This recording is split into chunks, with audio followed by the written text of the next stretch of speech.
Now that we've set up a protocol in our CC Edit Task View Controller, it's time to pass that information back to our Detail Task View Controller. So we're going to go ahead and conform to the protocol CC Edit Task View Controller Delegate. And what do we have to do next? Well, we got to go into our CC Detail Task View Controller.m file, and in the prepare for segue method, we should set the delegate property equal to self. So we can say edit task viewController.delegate is equal to self. Now, the goal of passing this task object back is to persist this information at NSUser defaults. Well, we could write that logic inside of the CC Detail Task View Controller and persist it at NSUser defaults, but we already wrote that logic in CC View Controller. So let's take a look at how we're going to persist this information. Inside of CC View Controller, if we take a look at our helper methods, we're going to be able to find the method save tasks. And we see what save task does is it looks at its tasks array, task objects array, and it updates all of these tasks to NSUser defaults. So we're actually going to be able to do a little bit of refactoring to the CC edit task viewController.h file. And what we're going to be able to do is we're going to be able to remove the argument task, and we're going to be able to remove this from our .m file as well. So we actually don't need to pass this task object back. Instead, we can simply call this new method didUpdateTask, which we updated in our protocol, and we're not passing a task object back anymore. And the reason we can do this is because the task object is held in the heap. And we reference this task object from multiple places. And in fact, in the CC Edit Task View Controller, when we say self.task, we're referencing the same task object as CCViewController.m. Specifically inside of the self.taskObjects array, it also is pointing to the same task object. So if we update that specific task object's properties in the array in CCViewController.m, it'll also have these properties updated. So all we need to do is call back from the CC Edit Task View Controller to the CC Detail View Controller and say some update has happened.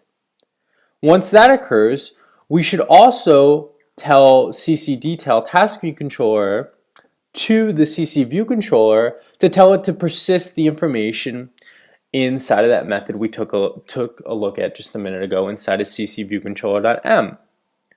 So this is really great. We actually don't need to pass this task object back through. All we need to do is alert the CC View Controller that in fact this update has occurred. So now we need to set up a way for the CC Detail Task View Controller to alert the CC View Controller that some change has been made in the Edit Task View Controller.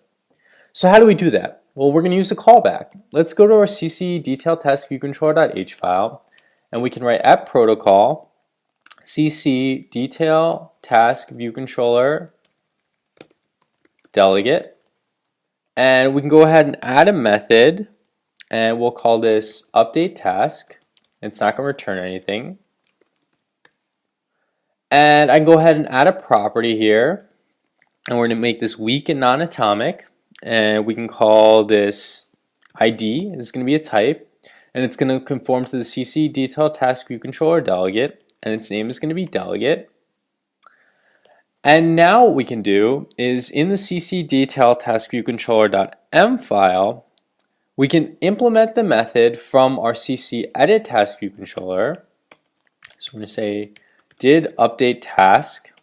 And notice how this name in the Edit Task View Controller is going to be different than the name we defined in our CC Detail Task View Controller. Even though it's basically doing the same thing, it's just doing a callback to alert the other view controller that some change has occurred. Well, this will make it a little bit easier for us to differentiate between the two methods. So the first thing we want to do is we want to update all our labels with the new task information.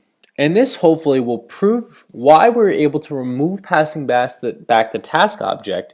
Because the task was held in the heap and we all share that same task, we're going to be able to use that task property for our CC Detail Task View Controller to update all our labels with the new information. So let's say self.title_label.text is equal to self.task.title, And we can next update our detail label. So we're going to say .text is equal to self.task.description.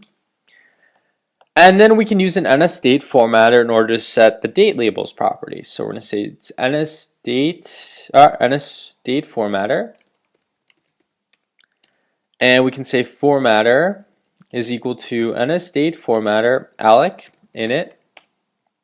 And we'll be able to say formatter set date format, and we can do YYY MMDD, and then we can say NSString string from date is equal to formatter string from date, and we're going to be able to say self.task.date.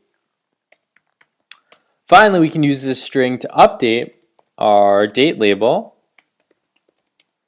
and we're going to be able to set it to string from date.